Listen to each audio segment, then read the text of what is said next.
Stand and join us in the Pledge of Allegiance. I pledge allegiance to the flag of the United States of America and to the republic for which it stands, one nation, under God, indivisible, with liberty and justice for all.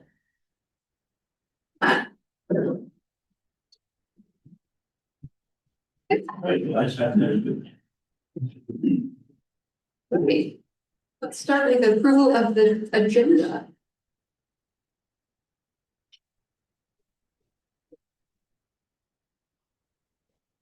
I didn't see anything too weird. Madam Mayor, I make a motion to approve the agenda.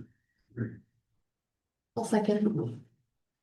It's been moved by Councilmember Renard, seconded by Council President Hansen to approve tonight's agenda as presented. Any discussion? All right, hearing none. All those in favor say aye. Aye. Those opposed, same sign. Motion passed. Okay, consent agenda. Just do this.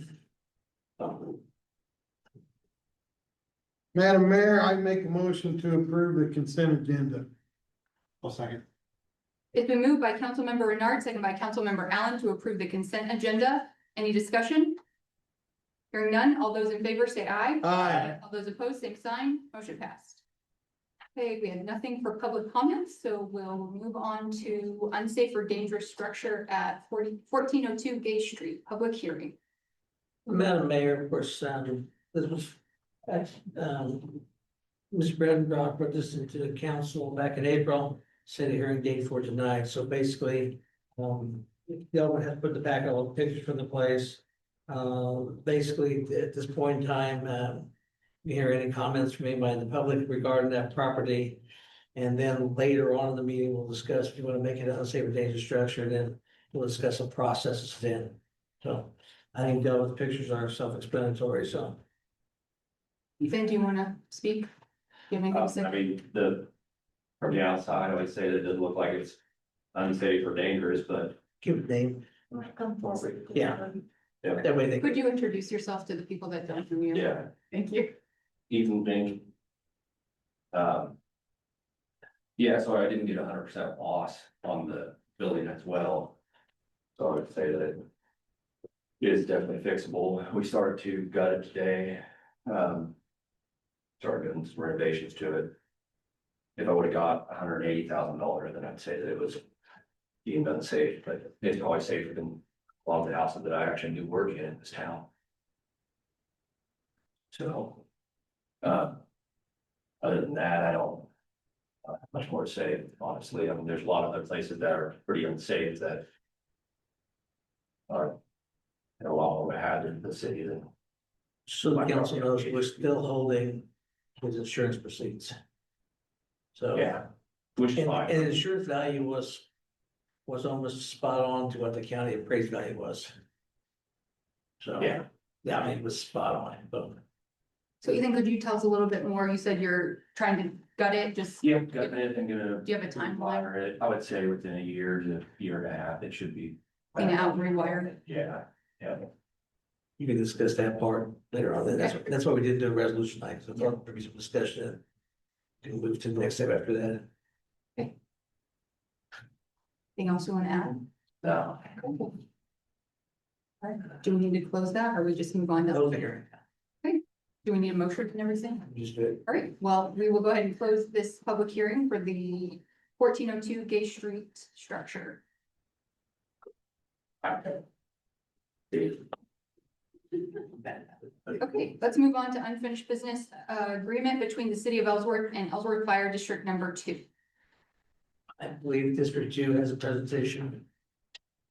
We were told to put it on the agenda to. They were gonna bring up a presentation, so I don't know who was gonna bring that. You read the presentation? Am I bringing? Yeah.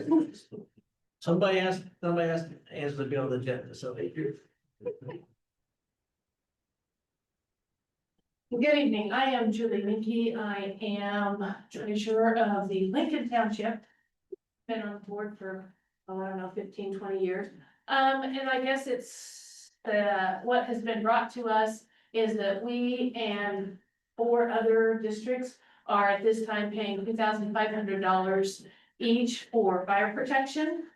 And, it's been brought to our attention that that has not been increased for some time. And a percentage has been brought up, but we kind of got together as several townships together and talked about it. And we had the proposition that we would go ahead and double that, so that would be $5,000 a year for the next 10 years. And then at the end of that time, we could rediscuss what's going on again. And we realized that the fire department is very, very important to each and every one of us, as I know they've been out to our place before and in Lincoln Township. But it's not all township. As we look at the incidences, there are a lot of car accidents, which does not lie on the township's responsibility, but more the county and the state, we feel like. And then obviously some of them are in town. So we thought the $5,000, doubling what we were currently giving for the next 10 years would be an honest and good amount. Do you have any questions? Just clarify a few things. It is not 2,500 per township, it's 12,500 for the district. Because it is levied across, so if one township has a higher valuation than the other, you all pay the same mill levy. Each township is 2,500. But That's what we were told. But the mill levy is all the same, so I don't know how that works. That's what Okay, Shelley told us. okay, because the mill levy is 0.913. 1-3. It's not even 1 mil. Yeah, but that's spread across all five, the whole area. It should come out pretty close, but I don't know if you're all the same valuation or not. No, we're not. You're not, okay. But she is taking 2,500 out of each one of This them. is that one, okay. That's the way she's doing it. That's what she Say what told the us figure showed. last week. That she is taking $2,500 out of each one of ours and sending it to the fire department. Is that right, Ralph? That goes right to the fire department? It actually goes into the city and then it's just into my budget, yes. Okay, sorry, It goes sorry. to the that's- city. Right. So do we need to get that figured out or what? Well, not, it really doesn't make that big difference. I mean, it's still gonna be spread across. But according to this, it's, I mean, her levy sheet just says, I'd love to talk to her about that. But, you know, bottom line, this came up was, you have a agreement that's 40 years old, has never been increased. Last year, the city increased the funding for fire by $40,000 because we were having a lot of shortages. So the taxpayer in the city is paying like 7.5 mils for fire, Yeah. whereas some of the rural areas, you know, right now 0.913, and if you're in District 1, 1.392. I put an example in my packet about a house here in town that's worth $250,000, but it pays for fire versus one in one of the townships. And I know there's just a lot of good stuff. And I think in the notes of the commission last Friday, I put a business, and again, this is District 1, not District 2. A business that is a few feet from the city, less than 300 yards from the city, pays about $1,000 less for fire protection than the similar value business, you know, In town. just right inside the city. Yeah. And what has happened is you've seen the mill levy for the city taxpayers skyrocket for fire, just fire alone, it's like 7.5 mils, compared to the districts. And that's where this is coming from. Again, it opens up for the council to decide. My only concern about 10-year agreement is that what happens if you have a truck breakdown during that time or some of the equipment that the city is gonna have to fund it because we have an agreement to provide a service and you won't have revenue. That's a concern I would have for future governing bodies, you know, 2, 3, 4, 5 years down the road. Unless there's an opener in that contract. And PJ and I have talked about this, city attorney and I have talked about this, Mr. Casper, because I was concerned about, you know, one governing body binding in their 10-year contract, he's found some legal stuff we could do that. I'd be concerned that he'd have some openers in there just in case something Like happens. 10 years is way too long. I mean, we need to go either 1 year, 2, I mean, and But we have I to think that's go, we way- have that's way to too have meetings every year, and we're not gonna wanna have a meeting every year to up our bills. I mean, that's obvious. And, we're talking about doubling it, so, And we're all Still, the, where does that come out? It goes to, okay, the 5,000 would go to, right now it's 12,500 for the district, you go to 25,000. The 25, which, And then the other district right now is paying 12,500. and they're gonna probably want to do the same. If they did that, so Right. you're gonna bring in $50,000. I think we should talk about each district separately. Okay. Because they are separate Right. entities, right? And there's some arguments to be made that District One is kind of dealing with a different problem with District Two. Is that the number of people and households in District Two have gone down in the last 40 years, and I would argue that the number of households in District One has probably gone up. A lot of people like to move right outside the city limits, because taxes are cheaper. We pay less for fire, right? Yeah. Which is A lot less, yeah. Business. So I think, let's separate District One and Two, let's not compare. I think those are separate, right? So let's do that. So when we met with District Two, you talked about making it 3 times. The goal you think that they need to get to is. It's gonna be 3 to 4 times Okay. So you talked about 20% annual. for a period of years. So were you talking about compounding 20% or just 20% No, it'd now? be compound, Okay, because if not, you're not gonna get there. well, And if you want to You do, take- again, it's what the cost to the taxpayers, the town is gonna be. The 40, we still need to buy another $150,000 worth of budget gear. we do. And if you're gonna, put that on the city taxpayers, it's my concern. Yeah, Is that fair to the city taxpayers to buy all that, but the $50,000 last year for budget year was all paid for the city because the 22.5 that comes from that township, or those 5, or 12.5 in that township. Let's put 2 together for this case, dollar wise, 22.5 for the 2. There was $6,000 in liability insurance only for the trucks that go to the rural area. Chief tells me that he figures 75 to 80% of the fuel goes to the rural. Repairs are probably similar, Well, all right, let's talk about repairs on the truck. Okay, and I'm trying to be Yeah. a good steward for everybody here. Is, we're paying $40,000 on a city truck right now, right? For And that's a city cost, Right. If anybody argues that. When we look at the cost for the trucks that go outside of town, we're talking $100,000 for a truck. When you're talking about a town truck in town, we're talking $1 to $2 million a truck. So to compare trucks, again, I want to do what's right for the city, but at the same time, you're kind of comparing apples and oranges when you start talking about cost of trucks. Well, you forget, but even you have to repair what you have now. yeah. And if you do a 10-year agreement and something goes bad, and we'll say we can't afford to buy a truck, they're gonna say, no, you have an agreement for 10 years to buy the service. So that means the taxpayer of the city, you're gonna have to bear that. And that's all my concern. And again, I won't be around as far as that, but I'll be a taxpayer here. And the concern we have is the fairness. And when you look at mill levies for fire service throughout this county and neighboring counties, the 0.931 That's the bottom. is towards the bottom.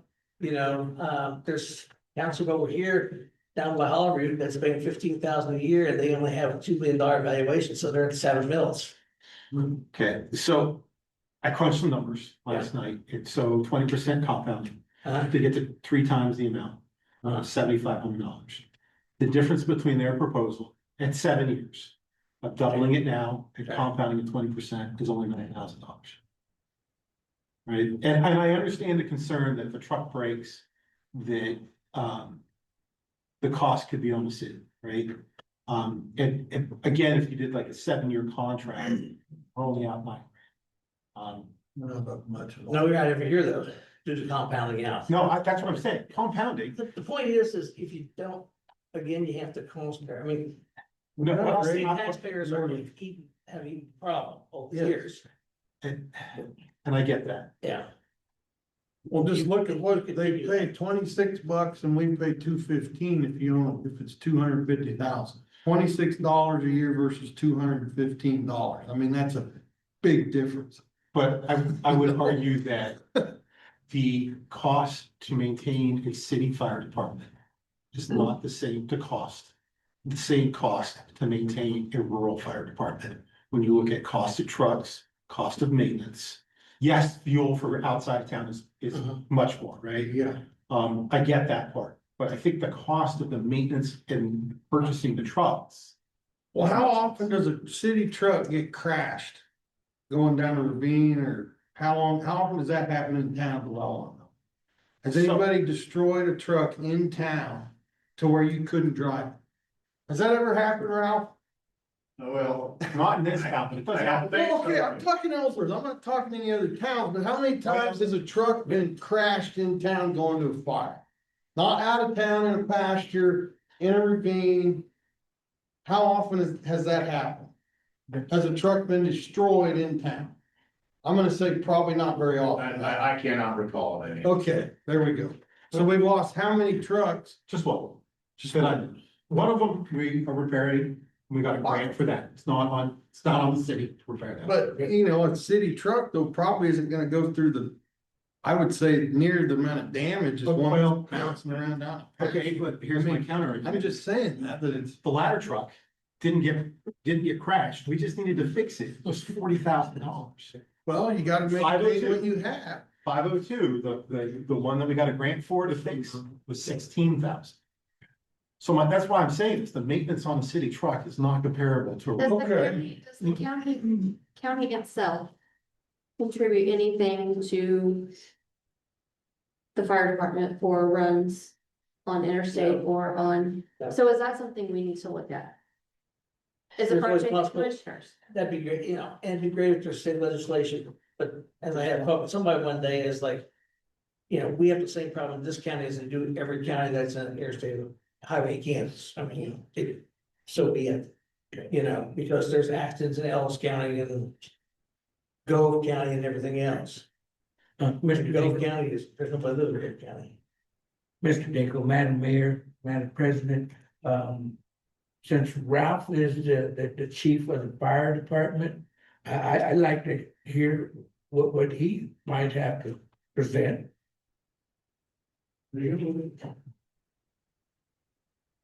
And if the city attorney has those concerns about the 10 year and the vehicles, I'd kind of like to hear from him as well. Sounds good, but I am more concerned about how you're gonna afford it, how's the taxpayer in this community, this governing body gonna do a budget?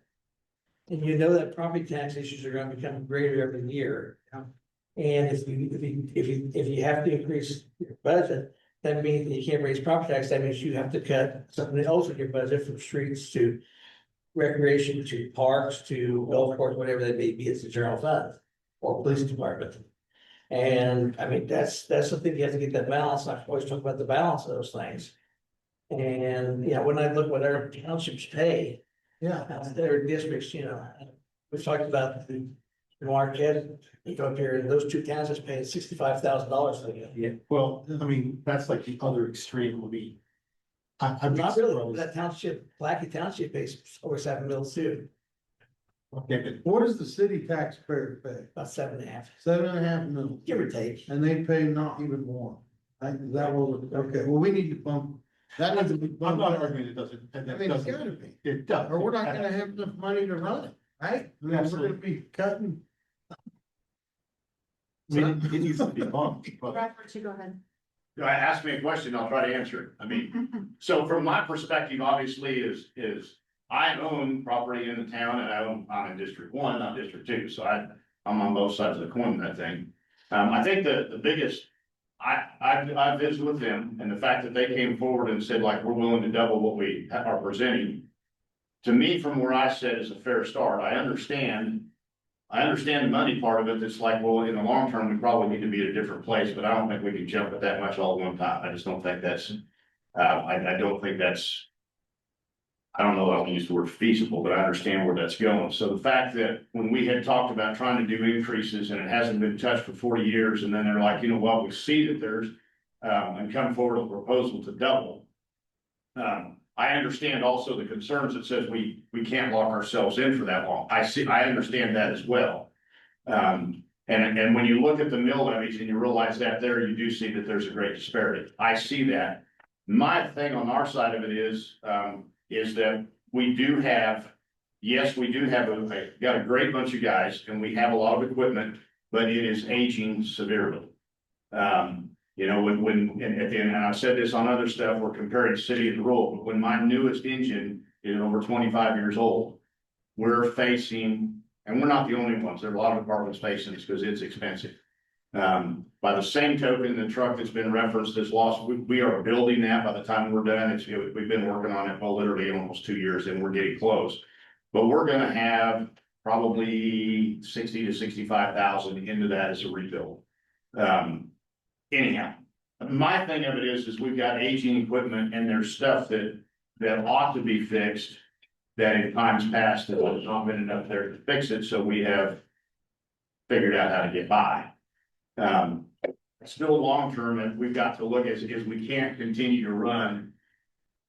You know, if we don't do something as far as getting newer and better equipment. Then in 10 years, my newest truck is 35 years old. And the breakdowns are just gonna continue, so we've got to move forward, so I understand. I appreciated the fact when they said, hey, we're willing to double. I also understand when Alan goes, we look at this, maybe we need to be 3, maybe more than that. I see that. But to me, equipping my guys to be safe, trying to maintain the trucks and keep them going, like I say, and that maintenance is done virtually volunteer guys coming down and working on it. So I'm not in the position where I'm making the money. My position of it is I'm trying to figure out how to make it work and how to stretch it. So how about the proposal, and would you guys be willing to 5 years? And not saying it increases in 5 years, we revisit it in 5 years. That should be 2. I mean, I'm asking it honest, like, not saying some of us are probably not gonna be here in 5 years, but is that an option? Like, we take your proposal and then in 5 years, we revisit the thing again. Versus 10, you can, then somebody can come forward and speak up and say no, but is that one option that we could look at? Because we are paying way more. And not that I don't want the fire department to come out and protect your property, or, I mean, we all want the fire department to protect our property. But that's just, I'm asking, is that something that's feasible, is 5 years? Watch too long. It's better than, Yeah. Here's the reason why I brought up 7 years. The reason why I brought up 7 years. Is that when I said the difference in 7 years, if you compound 20%. The total, I'm not talking like annual, the total amount over 7 years. Is $9,000 in difference, right? So in 5 years. If they double it now, in 5 years, they pay more. Than if they just do 20% a year for 5 years. They would lose money if they did it for 5 years. Well, the only reason I ever came up with the 20% was like a complaint I heard. The city, you said it for 40 years, didn't do a damn thing. No, and They were asking us, and so that's why I came up with that rationale. no, and I get that. I get where you want to go, and I get Well, it's not me, it's what you're gonna have to do. Oh, I get where we should be, right? I get City where, council, when you do budgets down the road, yes. and how are you gonna tell your taxpayers that you're now at 9, 8, 9, 10 mills for fire? Or we cut out the 40,000 we put in last year. We put in 2 mills extra funding in last year to fire. Because I heard the complaints, and that's before I really had a chance to look at all the stuff here. You had $40,000. You bought $150,000 or $50,000 of bunker gear last year, all on the city dollar. You know, I realize trucks are different than everything else, but there's costs involved, and either somebody has to pay for it. The question is, do you want the city taxpayers to pay it, or do you want everybody to pay it? It ought to be fair. I mean, if we're paying 7, it needs to be 7. Why can't it be across the board? I mean, why's it gotta be, I don't get the difference here. We're all gonna use it. Well, the rural fire district, Park County, that's spread south of us here. Yeah. You know, they're at southeast there, so what's there, you know, they're at 3.5 mills. But it's across the board. Everybody pays the same. Everybody pays the The same. Hoyson district is 2 something. The nice part about those districts out there is the fact that, like in the case of Hoyson one, 7 or 8 townships in the 4 cities, all each have 1 vote. So the city doesn't even operate a fire anymore in Hoyson. It's operated by Barton 2, I believe. And it comes down to something like that, it will be it. And that's I gonna, mean, bottom line is, it's gonna save everybody. if you wanna take care of the city taxpayers, That's and what not I, have to keep raising the costs up. Something has to be done, yeah, you know, and again, when we sell water outside of city limits. They pay more than the city taxpayer does. And like I said, I used to one case of a building right north of town, and again, that's in Fire District 1. That they are paying $1,000 less for fire protection than that same building. Just right across the line. And again, that's something we need to address with Fire District 1, absolutely. Right. But when you have a house here that's 2.5 miles from town, that's getting by for $26 a year and the house, you know, so. Yeah, And right, and again, 2 miles from town. and my argument is I do want to take care of the city folks, right? I hope so, because you're on the city council, I hope you do. Right, absolutely, right? I know it sounds like I may be arguing this, but Yeah, you're kind of, You know, I don't know what you're doing here. I'm kind of home our budget. yeah, but You know, my concern is we can't fix it overnight, right? we can't, but we can also make it a little bit more fair. I mean, Yeah, definitely, I think is. But how many mills from that? Fair. two, less than two, 1.8, 1.9, what's two? What's more than 2 mills? maybe a little more than that, you know, I do want to check with Shelley, because I was. The way the mill levy was spread across the 5, but I may be off of, again, I'll talk to Shelley. I was just looking at mill levy sheets, So we went up 2 mills in town last year. basically. And again, and the rationale was- I think it ought to is be then- 2 mills. I kept hearing all of the concerns that the chief had about buying equipment, Yeah. and we don't have enough, Be more money. frankly, you don't have enough budget for fire right now.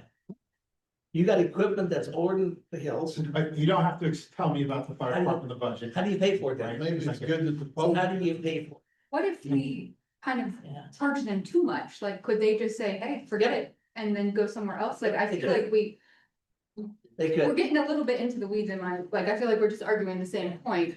Because we have to make it feasible for them, or they're just gonna be like, peace out, and then what do? Then we have to charge city or you citizens. lower your expenses by getting equipment in. Which affects insurance rates here in town, Yeah. right? No, probably not, because that equipment's not used down anyhow.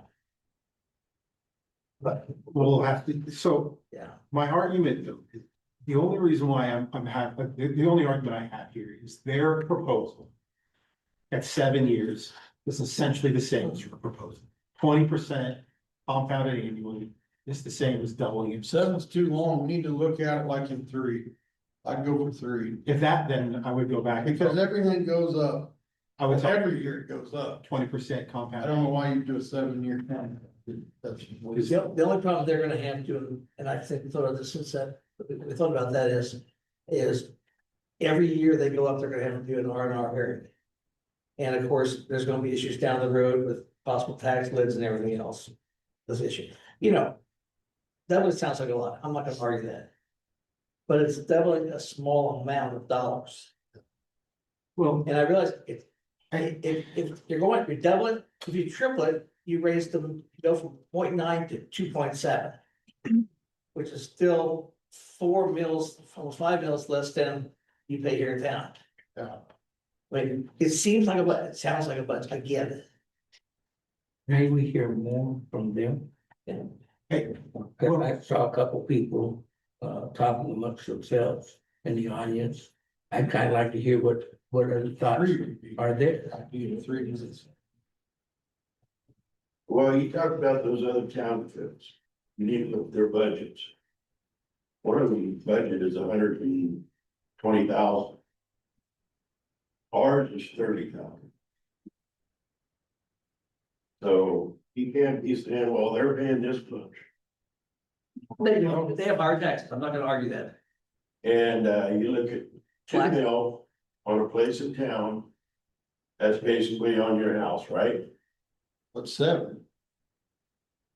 We're 7.5. 7.5, I'm just saying, what we're that's, paying here. that's on your house, Yeah, worth $100,000, right? or 250,000, I used the $250,000 house. So you go up 2 mil on somebody that owns a section of ground worth $1 million. That's a lot of difference. No, it's not, because it's the tax on a quarter of land. Well, what was that, one guy, when they had a section of land, that the taxes would go up from 16 to 32, be double. 48, it was 3 times. because it's use value in the country. I'm not talking about the buildings, I'm not talking about the land owned, because it's use value in the country. Whereas in the city, it's based on 11.5% valuation, for our commercials, it's 25%. Of the assessment of the appraised value. You know. You have more houses down, you know, and again, you know, we've talked about what percent should be, you know, between the city, township. You know, there's more houses in town, they're closer together. There's less houses in the rural area, but there's also more pasture land and more fires that can get larger and that cost money to take, you know. Yeah. And equipment and everything else. There's a balance. I don't know what that balance is again. I'm gonna do more budget probably, and after that, someone else gonna have to worry about it, but. No. In my mind, as a management, you know. And if that's gonna be your ultimate proof, I get it. But if I don't give a good sound recommendation also, again, I'm hired man, you say what, you know, how that's a good idea, bad idea, or it's a good idea, but we're not gonna do it. I'm cool with that. Doesn't bother me. But there's people that are gonna do budget next year. And the following year. And the following year. And when you have to raise taxes in town, I think that's my concern. And in my position right now, I have to be concerned about the city taxpayer. That's my job, that's what I'm told to do. I think we're all concerned about the city Yeah, right. taxpayer, and you keep saying that I don't know what that number is, so Yeah. I guess what's your opinion? Is 5,000 per township in District 2 not enough? I don't think long, not for, Long term. not 10 years from now. No, Right, but we're talking for like immediate future. I think that, is a I mean, 2 yeah, or 3 we'll idea, review it in way to like get started. Yeah. You know. If you do a 10-year, put an out in there. I mean, you wanna have an out because if you do have additional costs that come up that you don't know about now. But then you're hearing the same thing, well, we can't afford that, but you have to still fix it because you have a contract with us. And I think the thing you said about they'll go elsewhere and Yeah, they might. they could, but with mutual aid, we're still going to show up. I mean, Ralph's still going to show up with mutual aid. So free. you can choose to go elsewhere, yes, but we're still gonna show, Ralph's not gonna let your pasture burn. Oh, but they have to respond first though. I know, but Ralph is going to go with mutual aid, so. I don't know I don't know what the answer is. I mean, I think I agree with Tyler. I don't know that it's fair. But I think that looking at it in 5 years is better than looking at it in 10 years. 10's too long. I would say we do 2 mills, 3 years. Is what I think of fair. That would be fair to everybody. I mean, 3 years, we revisit it, because we're gonna be bumping up in town just to stay with it, or we're gonna have to cut. And what are we cutting? Like you said, are we cutting the rec department? We cutting street? What are we gonna cut? Or we raise taxes? So what do you guys wanna do here? My understanding is we can't do anything. We can propose that they let it do this, but that's a proposal, right? They have to decide. Right. Yeah. And ultimately, I mean, it'd be something, you know, at least get us started. by the end of September. The city has the option to give the 9-day notice, which you have for 4 years. Yeah. Go ahead, Cole. I'm Colby Richard, I represent the fire district, and so I'm just here as an observer of this. But what I can tell you is that our board or our body would be agreeable to a conversation that was, I'm sorry. We want to speak with one voice. We represent, you know, our constituents and those taxpayers, and tripling something is not gonna go over with anybody. And it's not us that's gonna sit up here and say, we don't wanna do it. It's the people that we represent. And so there's an agreeable middle ground here. And what Fire District 1, I guess, would want to say is that we're looking to, you know, the word join is the one I want to use, but basically stand up with Fire District 2 and say, well, let's do a common voice. What's good for everybody? Okay, well, that's what I want to say. Wayne, did you raise your hand as well? Want to say anything? I don't hear very well, so I don't know if that said. Wayne Bull from Sherman Township, but what is your fire department budget this year? 180, Huh? about 180, 185. Okay, so, you know, I think we're going to kick in the pot, but then what, after a while, do we have any say on on where the fire department goes, when you guys keep talking about replacing trucks, replacing them. Well, the last I knew in Sherman Township, they don't give away water drinker. And and to me, the way you guys think, the way to pay for it, is just keep raising the mill levy. Well, after a while, you're gonna have to find another way to spend the money or save money or whatever, because it won't work. And we say, well, what's gonna be in 10 years? I probably won't even be here in 10 years. It's, you know, I don't know about replacing trucks, but like I said, the township's got the same problems. They just don't give us just put new tires on ours. We got the bill. And, it's just like Dave said, our budget is $34,000. I could spend that all in the first month, and then I could just step back and say the hell with it. Cause I don't, once we're out of money, we're out of money. I think last year, Ralph Steele was 150 some thousand, and he spent 160 some thousand. I don't know where you got the money, but that was part of the paperwork he gave us. It's true. So where did the money come from? His budget is part of the total general fund of the city. And when he came at the end of the year and needed that bunker gear to get started, it was like, let's get 10. Yeah, there's a little extra there. We had some money savings last year, just due to nutrition and some other issues. And it was taken care of by the other departments. Or, not our department, by the general fund. The fire department is part of the general fund budget. But ultimately, you have to add it all together. So the bottom line is, if you don't, you know, if the city doesn't allow money for fire, it's still gonna pay for it, but it's gonna come out of taxes. And you break it down, because it's the amount of dollars to get there. You know, the different, of course, the city's valuation is, you know, it's going to 21 million now, so we're a little bigger. I mean, but you still have the costs. And again, you know, I'm not so much concerned now is what you guys are gonna do the next 2-3 years with the budget, because you're gonna have more of a problem. And yeah, if you kick it down the road, I get it. You know, it's still a cost out there, you know. Do I appreciate the fact that they have lowered taxes? Yeah. But on the other hand, though, you still gotta pay for things. And what do you wanna cut in the city? Now, if you don't, you know, if we don't get any more money in, you're gonna have some decisions down the road to make. You could buy more fire equipment and just say, hey, folks, that's what you get. Or you buy, hey, we're gonna cut a golf course, or cut recreation, or cut streets, or whatever the case may be, and you're not budgeting enough for streets anyhow right now. You know, we gotta get working on that. You know, all those issues coming together. And again, I'm a total budget kind of guy, have to look at it, but that's what your next city administrator is gonna do too. And you as council members have to levy the taxes. And if you guys wanna raise taxes, that's up to you, you know, but I'm telling you, if you don't do it, you're gonna probably be forced into it. Yeah, so let me clarify what I'm trying to argue here is, I want it to be fair. I think they need to pay a fair amount, right? I'm in the city, I don't own any property outside the city. My argument is, what I'm trying to get everybody to understand is their proposal. When I went to the meeting with Ralph and Mr. Dinkle in District 2 a couple weeks ago. And Mr. Dinkle's proposal was 20% compounded, 7-8 years, whatever it takes to get where we, that was your And recommendation. I had brought to you the night before. Right, yeah, Wasn't anything new, I think it's great. their District 2's proposal. And the 20% compounded, it's 7 years, it's the same amount of money, is my argument. Now, I understand not But I to don't get get locked like in. 7 years. I want it revisited, because then it's gonna be 40 years before we look at it again. So we're Right. not doing. We don't need to do that. No, we need to keep it where you got eyes on it and you can adjust. And I get that, I get that.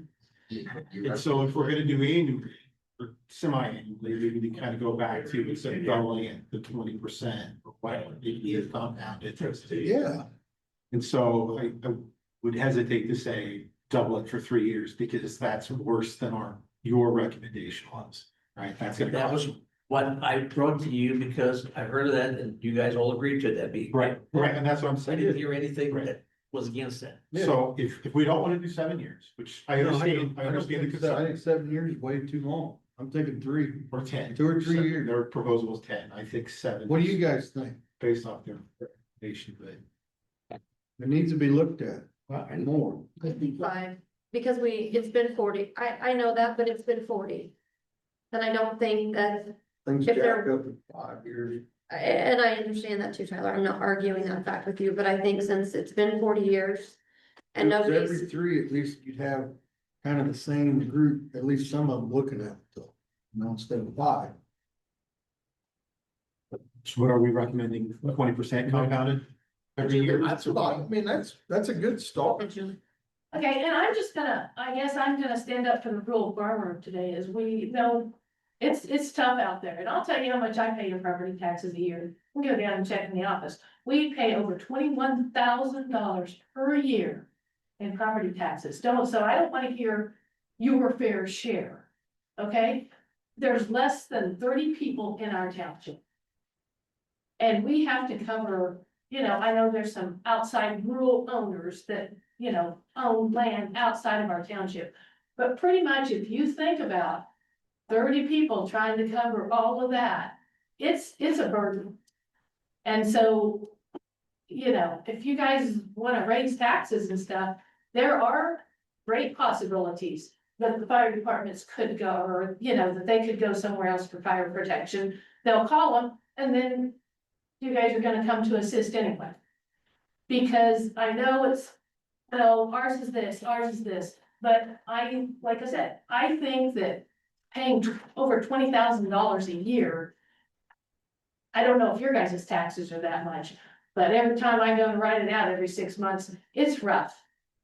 Okay, I'm not, I don't know, we paid for half of a truck, I don't know what we paid for. But the rural community pays their fair share. You look at a house, I look at land, and very few houses, less than 30 people in our township, think of that, having to cover the burden of that. Which township are you in? Lincoln. They, Yeah, Lincoln has a valuation of 2.3 million. So just to clarify, when we say fair share, right now, the townships pay for 18% of the fire department's budget. And I mean, I could probably do the math for the next township or city council meeting. And Ralph could probably chime in now, but if you looked at our operating expenses, fuel alone, maintenance. Ralph, what would you say we spend on calls outside the city limits? Annually, Annually. I would probably misspeak. Yes, the fuel, maintenance, tires, that portion of it, yes, is just because of what it is here. It's more than the 18%. So when I understand you spend more, I mean, we don't get the whole 20,000 property tax that you pay. We get what cut we get, right? But right now, District 2, well, if you look at it, District 2 pays 9% of our budget. The District 2 probably, I mean, I could go roll and say how many percentage of calls last month. I just adjusted May's calls, and I would say out of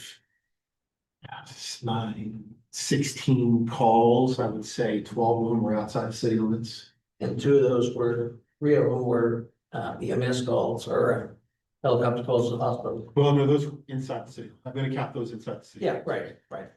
And if you look at the math, those fuel lines cost about $20 a call. Right. So we write those off. I mean, that's not a really, so. I mean, I understand. I've lived in the country. I lived up in Lincoln County in a township for 7 years. I understand. It is. So, I mean, I pay rural tax, I'm not here, but in other counties. so. I understand that, and I get all that, but when if you just look at let's see. So basically, in their township, if they're paying a little bit over $1 million.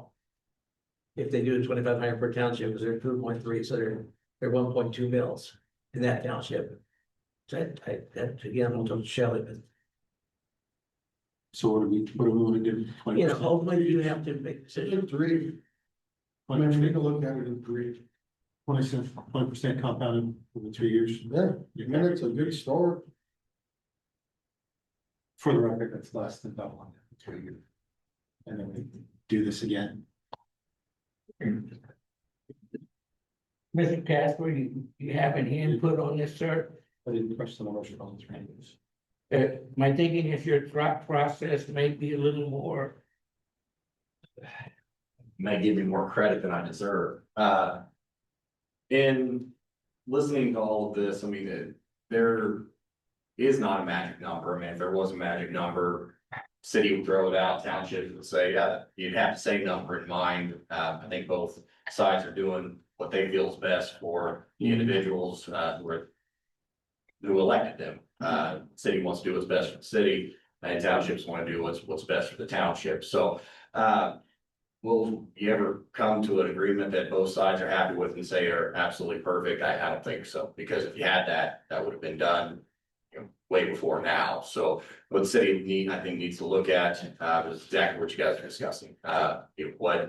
What amount makes sense for the city to continue to provide or to continue with the contract. Townships are gonna say the same thing. What amount makes sense for us to continue with that contract, with that agreement, not looking for other fire protection. I know there's mutual aid. Part of the agreement is that there won't be anyone billed for any calls to the county, any calls out to the townships. So that would be something that could come into play if, I know we talked about mutual aid, depends what mutual aid agreements are and what they actually say, but then we get into, there isn't a contract there. The city would end up having to bill for those runs. It's not that they're not gonna get paid, and I think that was something that I've heard said was, the city doesn't want to provide fire protection. I haven't heard that from anyone. I don't think that's the desire of anyone. If you make a call to 911, fire trucks are gonna show up if needed. So it's just gonna be after the fact. How does that bill get sorted out? That's where the contract comes in, where it makes it easier, I think, for the city to budget, it makes it easier for the townships to budget, where they know how much they're paying each year. Because townships may have a year where they don't have a single run. I don't know if that's feasible or not, but it could happen. And they're saying, well, we'd be better off not having an agreement. Yes, if you're not gonna have any fire runs, you have a couple massive fires. Who knows what that bill could be at that point? So is it feasible, PJ, to ask the county about, you're asking about that, I don't even know. yeah, and in Kansas, there may be some county fire districts. Off the top of my head, I'm not aware of any. Most of Kansas is done by fire districts. Ellis County's the whole district. Yeah, there's county fire districts. But as far as there being a county fire department that's fully funded by the county and then doing contracts with every town in the county, I don't know. There may be, I'd say, much more common in Kansas is either the townships will contract with municipalities, as Ellsworth County has, or they create fire districts as standalone taxable structures where the fire district itself. And the city's part of the. Yeah, they join into a fire district, and then that district can set its own mill levies where everyone in the district pays a portion for that based on valuation. So, if you get, I'm not sure if you can get the county involved. If you did, that would kind of just be taxing yourself again, because Okay. everyone would have to pay Right. for that as well. So now the city and townships are Gotcha. paying it just from a different way. And that's why I don't think that they have that set up typically, is they want it to be clear who the taxable entities are, where the mill levies are coming from. And not split that up over more entities than either. Gotcha, thank you. Other question. Okay, so let's just say, for argument's sake, we wanted to do a contract for 7 years, but could you put in there that it could be reevaluated every 2 years with a change in contract, or is that Where the question came up, that Mr. Dingell was referring to earlier, there. With any elected body, you have to watch out for anything that does that, puts liability on outside of what your term is. They don't like and then we also have budgeting issues going from year to year. That's why a lot of things will be year-to-year leases instead of, saying this is a 5-year agreement. With these fire districts, because this is a contracted service, it can be for a longer period than 1 year. So really it comes down to whatever you guys can agree to. If you're comfortable 3 years, 5 years, 7 years, 10 years, whatever that number is, you're okay structurally speaking for using that number of years. Yeah, it's gonna be 3 years with a revisit, absolutely. I mean, it could be an annual one if you wanted. It just has to make, again, it has to be a contract and agreement that makes sense for the city, and makes some sense for the townships as well. So whatever, again, whatever that length is, whatever that amount is, it's pretty open. You guys can continue to have these discussions, township can continue to have the discussions. At some point, you're either gonna come to an agreement or you're not. And if you're not, then there's go down a different road and there's a different set of circumstances we have to look at as a result of that. But it's pretty much, structurally speaking, it's pretty much however you want to structure it that the townships will agree with. And you are locked into, that we're not, so you're not locked in anything. The townships after July 20th, you know, they have to tell the county that if they're gonna increase their taxes, the R&R, they have to tell to the county clerk, there's by the 20th of July, just like we would have to. And we didn't do an R&R last year, they did one 2 years ago here. And we'll get to our point here down on terms of our budget, but, you know, revenue not to exceed it. You know, and you know, who knows down the road, the legislation that was done this year on property tax, nobody buys property tax, I get it. But you want stuff property tax buys. You know, I mean, you don't want property tax, but you want fire protection, you want police, you want the streets, you want the park and everything else. So you may not like property tax, but you like what it has. And the question is how much you're gonna do that then. And again, you know, I'm concerned about your budget down the road for years. Not careful because, you know, the trains got out of control a long time ago. But how do you find a way to get back in there? I get the tax, like I pay tax like everybody else, and trust me, I pay my share of them. You know, again, the taxes, you know, you know, I used a house out there. Land is a whole different game because property tax values on farmland are based on use value. Whereas in town, where commercial business, they're based on commercial business, it's a state statute, so there's their constitution. And that's not gonna change, I mean, that's the way it is, you know. Madam Mayor, if I may ask, excuse me, Mr. Dinkle, is there a way we can pause with all the information that we've received tonight? I know I'm thinking I'm overwhelmed with all the information. Can we revisit this at another meeting and each person have time to kind of sift through? I mean, I think there's some people here that already have their minds made up. A lot of information. Why couldn't we just go with what they presented, but do 1 year and then look at it again in April or something before, you know, and then look at it every year. I mean, why, we look at every other contract every year and check them out, but why take it down the road? I mean, but think about it this way, though. I mean, you're asking us to go in front of our taxpayer and say, we're gonna raise your tax 100%, and then we're gonna come back next year. Well, That's yeah, not- but at least it's looked at. Maybe we don't jump, at least we get to come here and talk about it. And see what's going on instead of, I mean, 7 years, I just think it'd be better to see it every time. Yeah. Keep it in, cause we're all gonna be gone eventually. There's gonna be new people. There has to be some continuity, has to be some. Wouldn't a year be continuity or no? That's not. But a year, I would say no, but I mean. But you've had it that way for 40 years though. I understand. Doesn't change. I mean, Yeah, we never fact did is, that. We cannot fix yesterday's problem tomorrow. We just cannot do that. Yeah, I know that. So we have, I think that, you know, just from an outside looking in, I think that what Fire District 2 has presented is extremely fair. If you look at the numbers, as he was just talking about, it's like it's easy to jump on. So, I mean, at the end of the day, I think we need to revisit this. We're not gonna solve anything tonight, obviously, but we have to be really conscious of the timelines as far as getting with the county and ready for our hearings and things like that. So, well, again, Fire District 1 just wants to speak with one voice. We really want to represent the Ellsworth Fire Department. I mean, these volunteers, I mean, they're in the middle of this, and we want the very best for them. And so I get everybody's point of view, but we really want to keep focused on the fact that these volunteers are doing so much for us.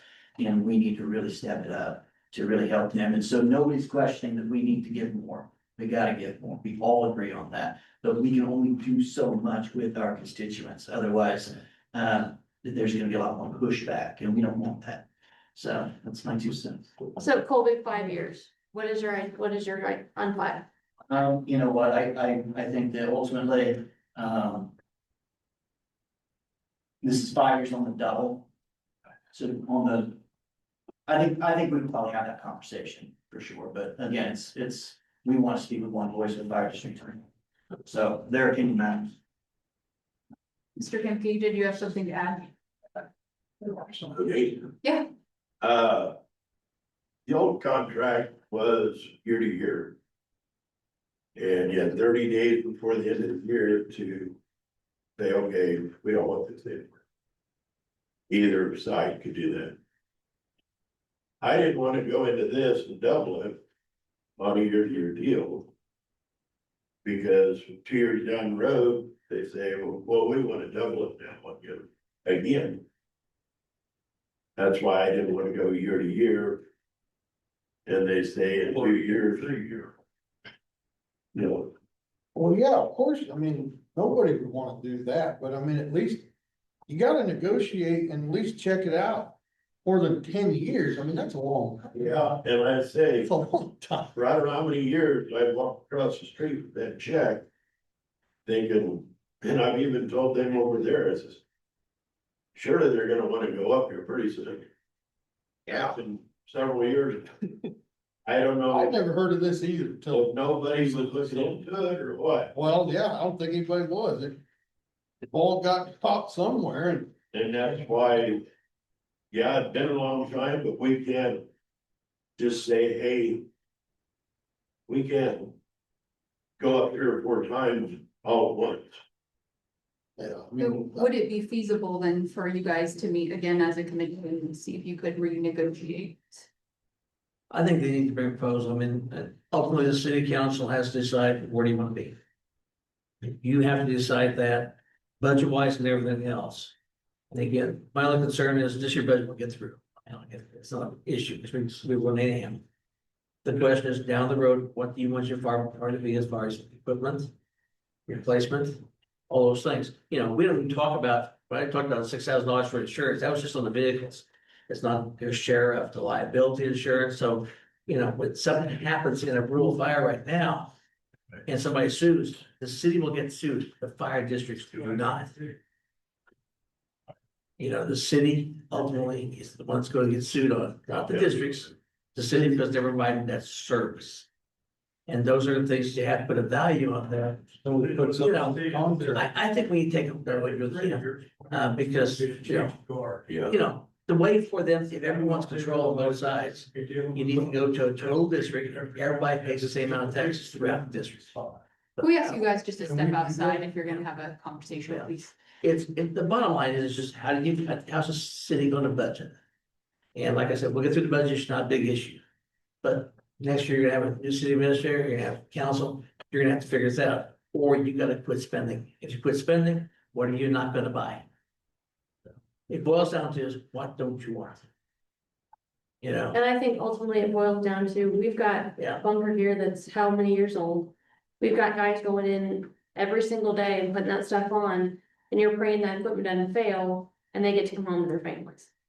so do you buy the other And what is the $150,000 person- all with What city is, dollars? what is a volunteer's life? I think we have to look at that. What is a volunteer's life worth? They're coming to save your property, they're coming to save my property. I would like to know that their life is worth more than what we're standing here arguing about. Because if it was my husband, he's not on, but Russ's wife wants him to come home at the end of the day, Rob's wife wants him, we all want our people to come home at the end of the day. We understand we can't jump all the way up. But I think we have to look at too, we've got guys going in here every fire, they're coming in, or a lot of them. And you want them to come home safe, and I would feel terrible if we didn't have this discussion, figure out something that was fair. So we know that these guys have equipment that's gonna bring them home to their families, and it's not always gonna happen. But the people of this city vote us in. We have to look out for them too. I mean, it comes down to that. We were voted in by the citizens of Ellsworth. We have to look out for those guys that are putting their lives on the line to save yours and ours. So we have to come to something that is fair for you guys, that we can agree on, that we're not gonna go 40 years from now, and why it got dropped, we don't know. None of us were here 40 years ago. But I'm just saying, I think we have to come to some fair agreement. Something that works. Would you guys be okay with figuring collectively, like maybe bringing a revised negotiation to us in 2 weeks? Unless you have something tonight to present. Are you willing to go 5 years? I think it's too long.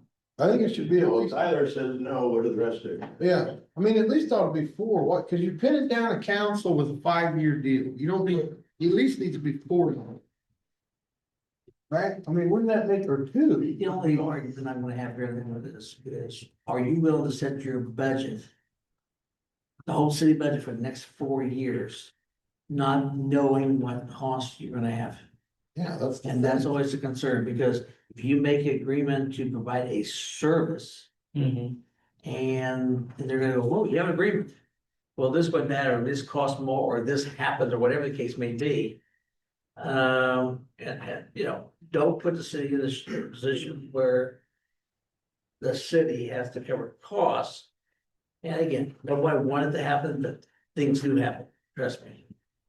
And again, that's the concern about multi-years is what control do you have over something you don't have any control. I mean, whatever the case may be, you know. Tony, That's no different than the township. Right. We don't know if motor grade's gonna blow up. There's $100,000 that nobody has. We got the same thing with all the equipment the city has too. I mean, there's no difference. Except the difference in the city, we're 80 mills of taxes. That's the difference. And again, we still pay the same county taxes they pay on assessed value basis. We pay the same school district taxes they pay. No difference. I mean, we all pay the same, you know, mill levy. Again, if I own more land, and yeah, and again, the value, it's valued a little differently. So. Are you saying that, let's say. Say an in-town fire truck gets wrecked and we have to buy a new one, are you saying that the city's going to change our budget to buy a new truck? We're gonna have, if we're gonna get a truck, we will do it, no, we're not changing right away, but you will down the road because you're gonna make payments on a lease purchase. Or a loan thing, I mean, you're gonna borrow the money. Right. So you can get through it. But if you borrow $500,000, just, you know, and we're gonna talk about the sewer here in a second. Yeah. Is like, we're not gonna pay it all in one time, we're gonna pay it over a period of years. On a truck, you probably can't borrow much more than maybe 5 years. So- You know, that's the concern you have with those things is how to do it, you know, lease purchase on, yeah, we can get through anything. The point is that next year then, if you're tied into a multiple-year contract, are you gonna be able to make that payment without raising taxes in the city? That's Or what it's. taking it out of your budget and having less to spend that next year on, because that's what happened with, it's kind of what happened with the ladder truck, correct? The 501, we just, when we bought it, Ralph, correct me if I'm wrong, we didn't necessarily raise the budget, we just knew that much of the budget had to go towards the payment. Yes, there was payments every year that was, So yeah. if we do that, just, we need to operate with less amount each year. But can you, with a budget, I would argue right now, your fire budget is maybe not adequate the way it is. Well, it'll be adequate because fire stuff is expensive, right? So, You still gotta have it. but by, where I'm going with my question is if we were in a 3-year deal, 5-year deal, and a year into it, we wrecked one of the rural trucks. When we renegotiate, we can, whatever it is, 3 years, 5 years, 1 year, we can go back and say, hey, listen, one of the trucks, we had to replace it, it was expensive. We need to up your amount until it's paid off, right? Is that something we can do, even if But it's yeah, 3 years, then you have to quadruple or triple or whatever the number would be then. just to get it paid off Not and gonna then we be can go fair, back? you know, and I get all that. And that's just, for future, I just want. I just think, that, I mean, what they've got right now, I think is fair. It's the years of this contract. It doesn't need to be. No, that I long. It understand. should be way shorter. But than they're, that. they're willing to negotiate it down to 5 years. That was their last question. I Like, think it's, 5's too much. Why did Mr. Dinkle suggest 6 to 8? Because I was talking about a long-term agreement that you start working, because the first meeting, you guys said, well, the city, you're at fault because it was 40 years you didn't do a thing, okay? That's why I came to the council. That was my idea, but the council approved it, so it's not mine. I'm just to carry the messenger. I'm just a messenger, but the point is that also was talking about long-term to build it up over a number of years. Because I kept hearing, you wanna keep the group together, you wanna keep it all going good, and that was a way to get through there. And that was. So now we're wanting to cut that in half though. I do. I think it needs to be Well, looked that at would more have than been that. a year-to-year agreement, just like you had now. Yeah, I mean, they still could have been looked at, because my conservative and governing body is obligating down the road. And besides that, as city attorney said, you also have cash basis law, all those other things you have to worry about. Well, we don't have to, but guess what? Things have happened. You know, bottom line, it boils down to is where the council wants to put. Your concern is what is taking care of the taxpayers of the city. And that's where it boils down to, and you guys got to sign that. I understand, I understand, I understand the 3 years, because that way you have at least one person on this board that, fine. Yeah. They were here for the discussion 3 years ago, I get that, I understand that argument, I do. yeah, that's mine. I think it needs to been take awfully quiet. next meeting. Any thoughts? The one thing that's abundantly clear to me is that because these kind of issues have not been addressed in the past, we're all sitting here chasing ourselves right now. And so it buck stops here. So we're gonna get a resolution to this situation. And it, and I hear all of the different, and everybody's right about what they're saying. And I'm sitting here and I don't know enough about all that budgeting information to make a good input on that, but I do know that we got a lot of old equipment. And I don't know such a thing of if an equipment breaks down that they can then and maybe don't have a time unless something over a certain amount of money goes on, and then we have to have some special thing come up where we can go to the townships and talk about that. I don't know. I'm just trying to think of something that, because I understand everybody's paying their fair share. I get that. I would like to figure out a way to do this so that we can cover our bases. And, if we can come up with a solution everybody's happy with, that would be most excellent. Yeah. But, and I knew when I ran for office, I knew that was gonna come up because in the past, so many of our problems with our streets, our sewers, everything else was that people weren't doing anything with it. If we'd been raising the sewer rates $5 a year since it started, we wouldn't be in the position we're in now. If we hadn't been, there was a lot of things that weren't right. And so it's our job now to try to correct that. So, but let me ask you a question. Is there such a thing that we make an agreement and then put some sort of contingency clause in there that if something catastrophic comes down with the equipment, that it could be then? I don't know. I'm just thinking out of the box here. Let's just put an opener, let's put an opener in there, which again, you've had for 40 years. And too bad the city didn't, and I've been told by other staff that there's managers in the past that said anything about it, and nobody wanted to carry the ball on. You just got to the point that your taxes have got so high. And again, taxes, they don't need to worry about the 77 bills. It's that 7.5 that's being charged here, that's being charged. That's what they need to worry about. The rest of the city problem, I get that.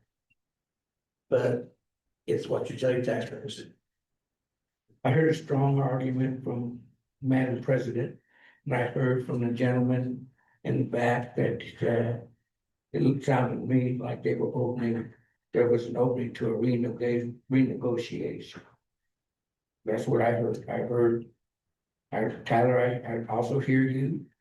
But I did hear the gentleman say, if we need to go back and revisit 5, that's a possibility. Two districts are gonna have to ultimately bring a proposal that. Now you find or where you're gonna be on, I don't know what the number is. I will double check on the tax issue. But because I thought it was spread across the whole district, not per township, but, you know, again, I'm just a little sheets. Wayne, Most of the fire runs that Ralph comes out in Sherman Township are on interstate. Has nothing to do with the township because interstate runs clear through the township. That's where most of the things are, where there's a wreck and he's gonna show up and I don't fall in for that. But the runs are interstate 156 or 14 highway where probably, I don't know what the percentage would be, but it's high. It has nothing to do with townships or the property. Hopefully if there's a fire on interstate, they get it put out before it crosses the fence. But, you know, I don't know if you guys realize that it's not the townships that are fighting the fire, forgot the fires, it's people you don't even know, and they show up, and from what I understand, you don't get reimbursed for any of it. You get reimbursed if they send out an ambulance, but not for a fire truck. Yeah, that's a big problem. I don't know how you can do that. Build them. I don't either, so. That'd be nice if we could, because you're right. I mean, that's where the runs are going, it's interstate. But Yeah. and it sucks for everybody, you know, everybody in town, everybody out of town. But we gotta figure something out here. so would you be open to Yeah. 5 years with if something catastrophic happened, we could relook at it, like loss of a truck or huge increase in fuel or something like that? The other township, it's trustees. Oh, I don't want to make a decision without the other two. Yeah, without two is there. Well, if it's gonna be 5, then it's gonna be where we can, every year. We'll go. I just wanted to state, I think that we're sitting here just waiting for something concrete from you. So you guys give us something and then we'll take that to our boards. Like I represent people that aren't here tonight. We all represent people that aren't here. And so that's a collective voice that we're not gonna be able to make those decisions. So we need something collective from you guys. I think we go 5. I think it ought, if it's gonna be 5, it can be every year, that thing can be changed though. It's not a lockdown deal. I mean, the 40-year one was the same way. We could have done it every year and went, hey, we need to bump this up. Nobody did. So if you wanna do 5, but every year it could be changed. It's not locked down. And I would go for that. Then if something does come up, we can go, hey, we need to talk and figure something out.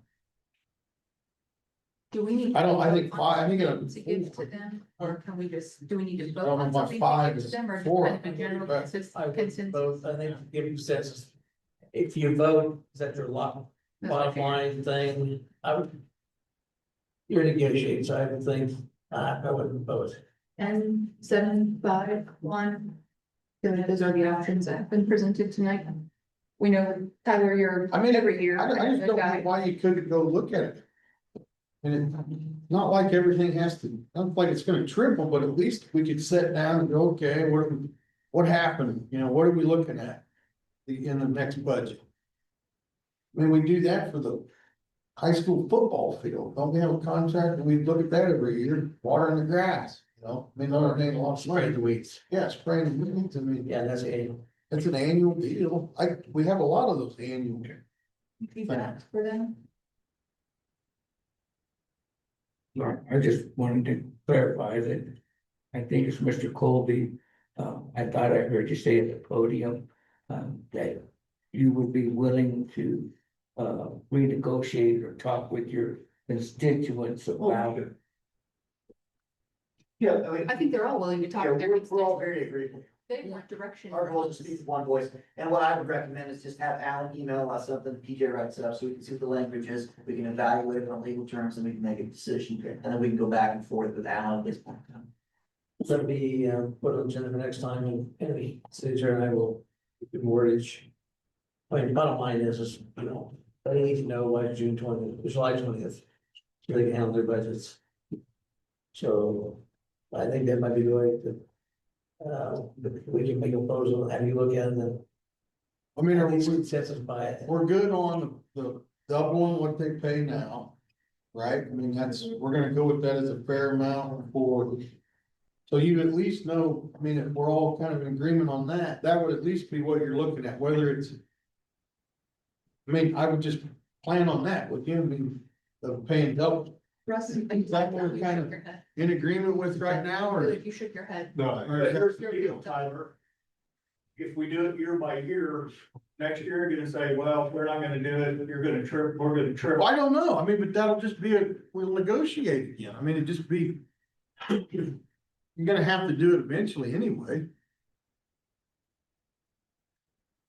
I mean, I can't tell you what it would be in a year, I don't have a clue, I mean, it's still not really enough now, to be honest with you, but it's a start. It's getting us at least kind of going in this deal. That's what I think, I think it needs to be looked at, just like any other contract we have. Very strong feelings to share. Otherwise, I mean, just if give it we're, kind of to Alan and have him and PJ, Mr. Casper, send something out to Fire District 1 and 2 and. But we'll send, we'll bring it to the next meeting first before we take it down. I think our general consensus is we like the amount that you propose, but we think 10 years is too long. But we're kind of divided on between annual review and maybe a 5-year review, so. If you could maybe pitch that to your Colby. Sure. Feel like you have something to say. I know. Okay, pitch that to your people, see if they have anything, and we can talk more about it next meeting. Yeah. Is that okay? Yeah. It's gotta be, I guess. Sounds like that's where we're at. just for clarification, Jessica, Alan's gonna bring a proposal to the next meeting, or they, or kind of a We're gonna combination? kind of talk to their constituents. Alan's gonna bring a proposal to us, and hopefully by the next meeting, we can have more of a negotiation ready to go, so. Okay. We'll work with Mr. Casper. Thank you guys very much for coming to, okay. I hate to belabor it, It's okay. now that you're saying It's okay. want something put together, I just have to put this out here. So right now, as everyone said, this has essentially been a year-to-year agreement that just hasn't been looked at for 40 years.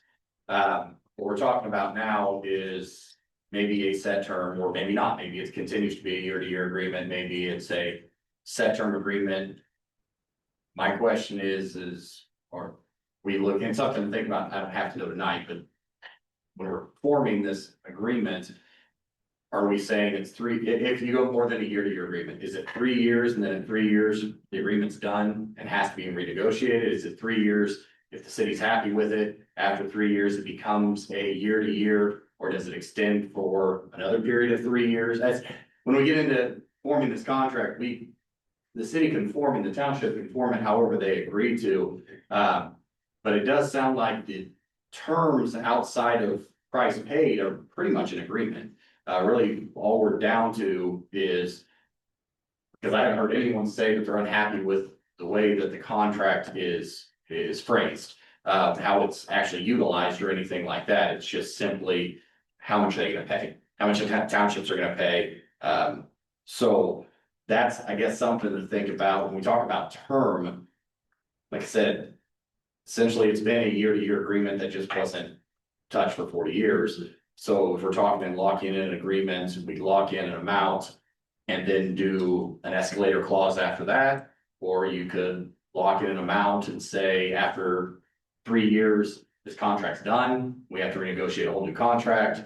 Or it becomes a year-to-year. You see, I'm throwing out a lot of ideas here, but that's some guidance that we're gonna need on that. And there really is a lot of options for it. And I think the main thing that I see it from the city's concern, and I think it's gonna come from the townships, is the budgeting.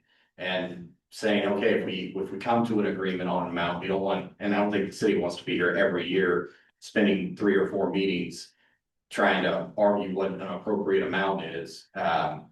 So if there is an amount in mind that everyone's okay with for a period of time, whatever that period of time is, and then if there is an agreed upon escalator that happens on a year-to-year agreement, same thing, at either time, city can come in and say, no, that escalator's, for whatever reason, escalation clause is not appropriate, we need to adjust that. You can do that on a year-to-year basis. If townships come in and say, no, that's too expensive for us, we're not getting, you either need to lower it because we're not using it, or whatever, they want to get out of it, that does give them the option to get out of it as well. But it would, I don't know if I'm trying to split the baby here and say, okay, it gives you longer term idea of what the income and expenses are going to be on that. But it also gives you the flexibility to say if something comes up, then we can adjust it on an annual basis, but here's what to expect. But it's not guaranteed. To change that, you have to give notice, follow the procedure in the agreement, to change it, and then you can come each year and do that. But if everyone's happy with whatever that escalation is, you know, and that continue, and then, but at some point, you're gonna want to, you know, if that's where we get to the 10 years, and say we do 3 years of this and do an escalation over 7 years. You know, at some point, the whole contract probably needs to be revisited, but. Sorry, I know we were about to wrap that up, but wanted to just throw that out there to give some, additional ideas on ways that could be worded. So we're not here every year, but also, we're also not locking either side into a long-term agreement without that chance of modification.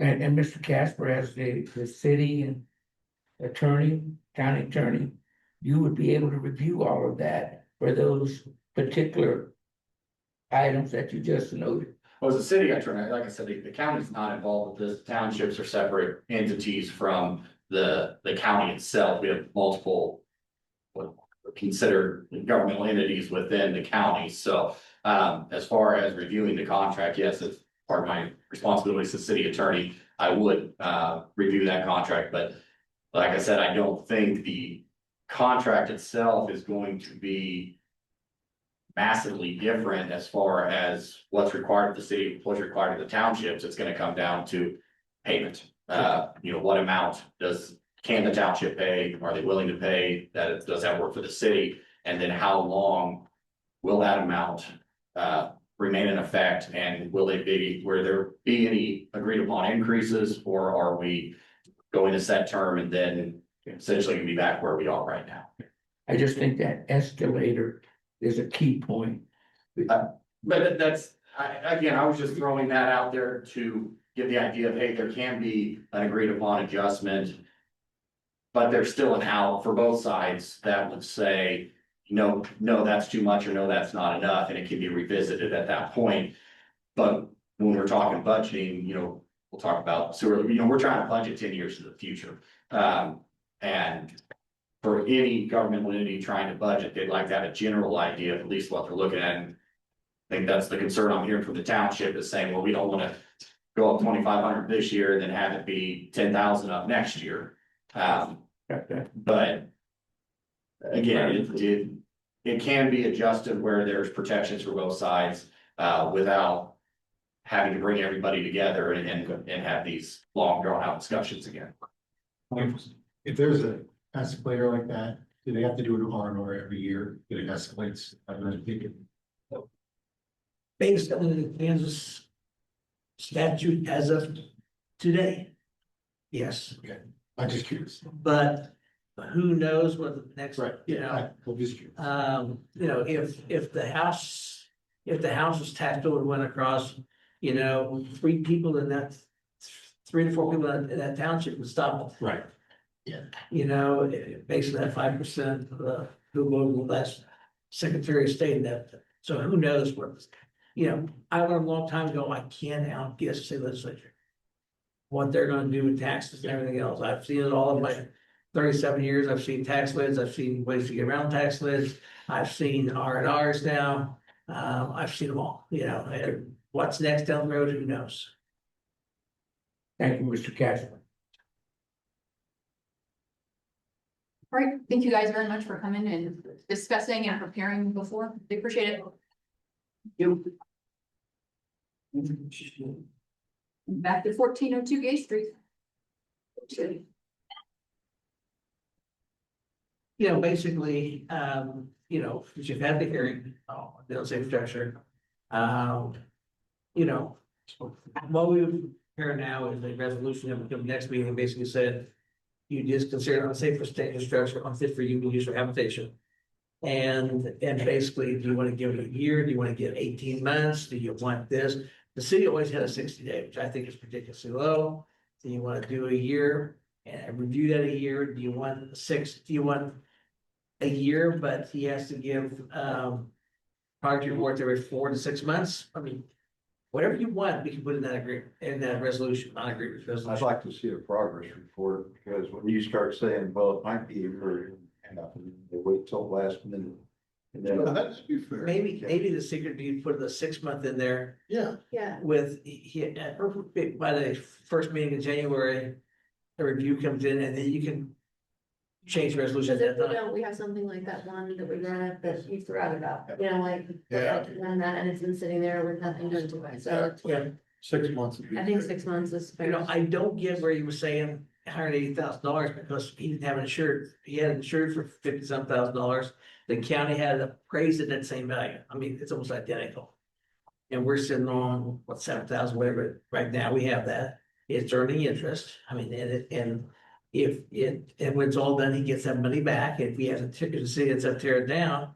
And if it doesn't cost the whole amount to tear it down, and he gets the remaining back, I mean, that's part of that 15% insurance receipts. I think 6 months is fair. Yeah, let's do that. I'll have a resolution next meeting. Okay. Cool. All right, new business update on sewer lagoon and water well projects. And we have Mr. Foster here. Come on up.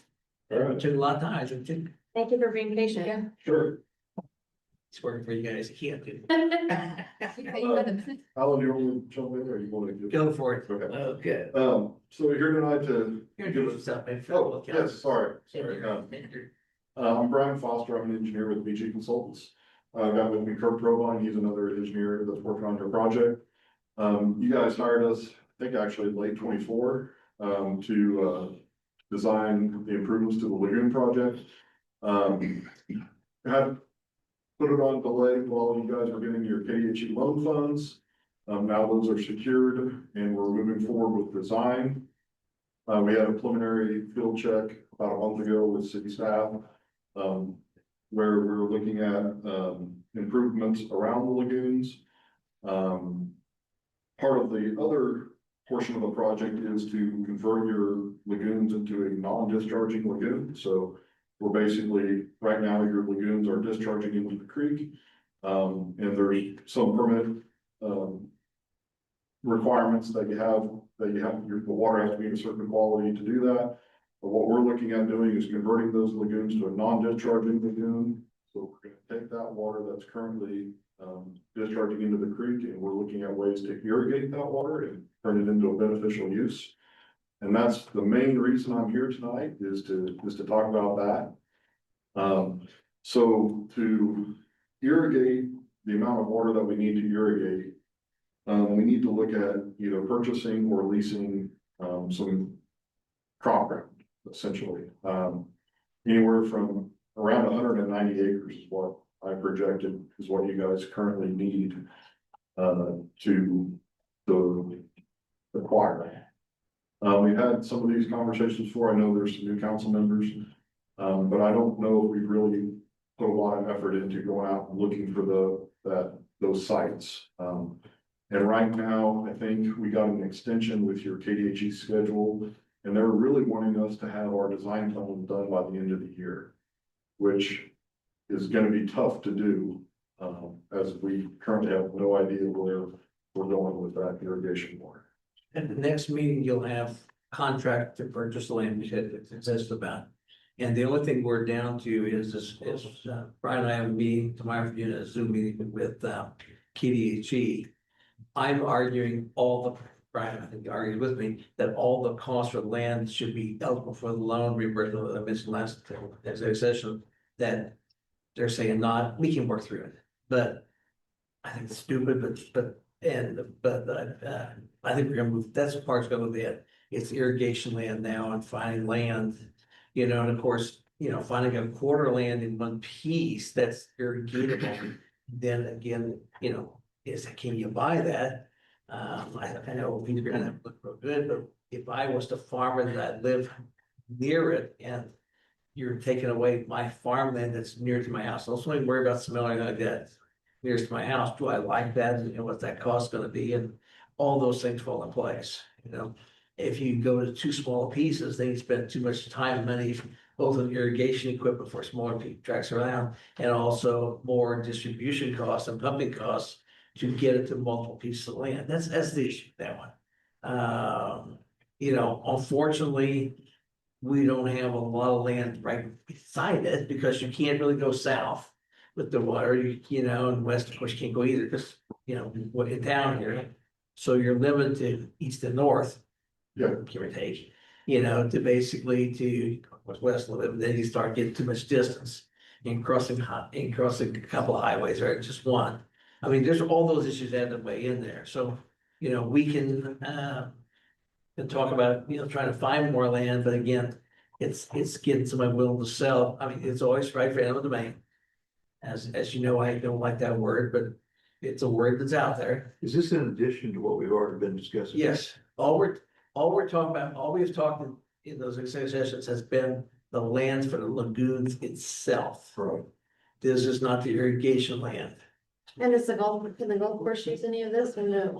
So currently, I think you're using about 9-10% of your effluent on the golf course. We're gonna continue to utilize that, but it's a small portion Right, of what we can. okay. And we're not, and I know it's designed for 5,000 people out there. Which again, that's not a real big problem.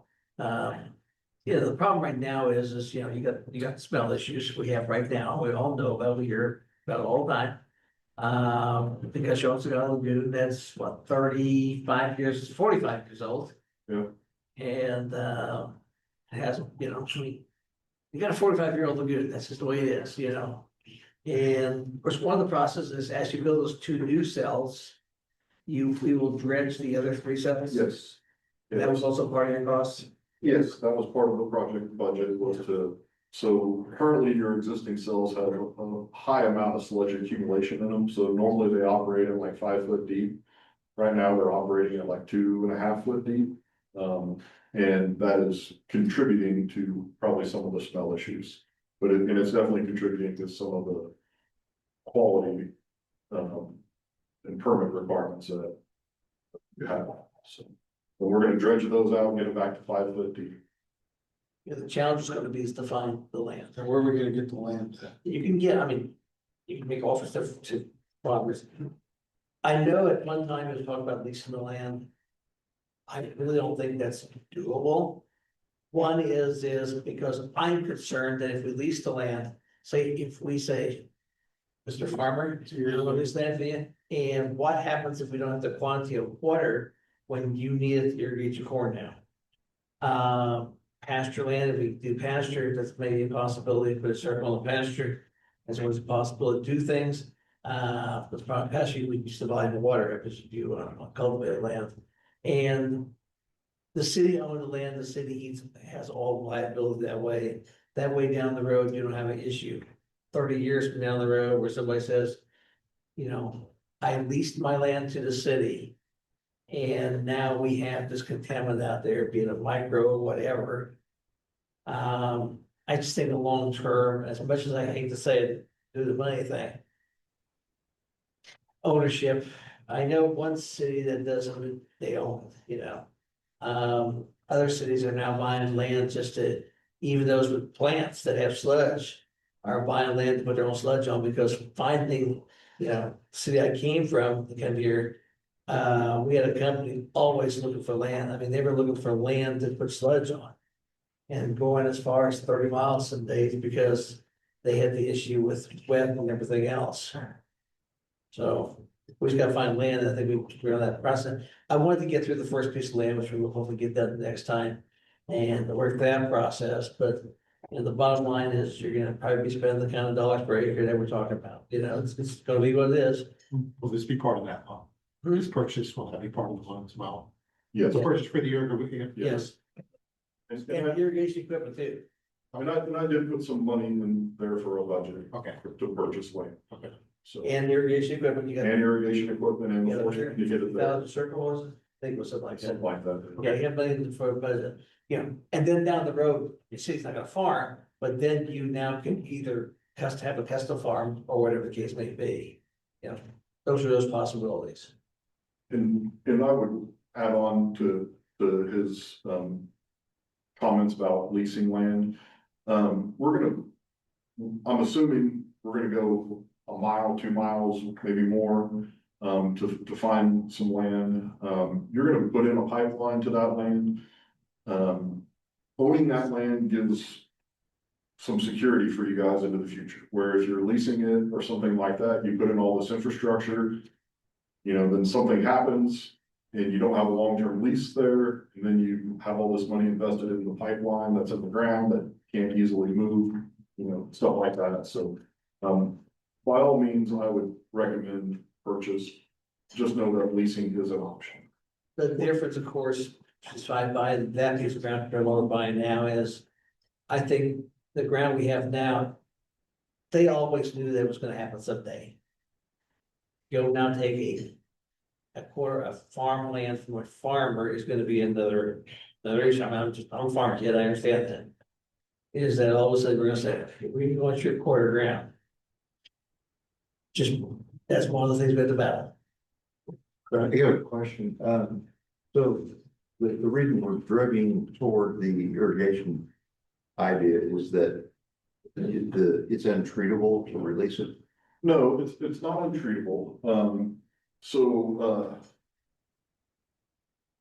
it's kind of longer story, and I'll try to keep it brief, but, we can treat the water.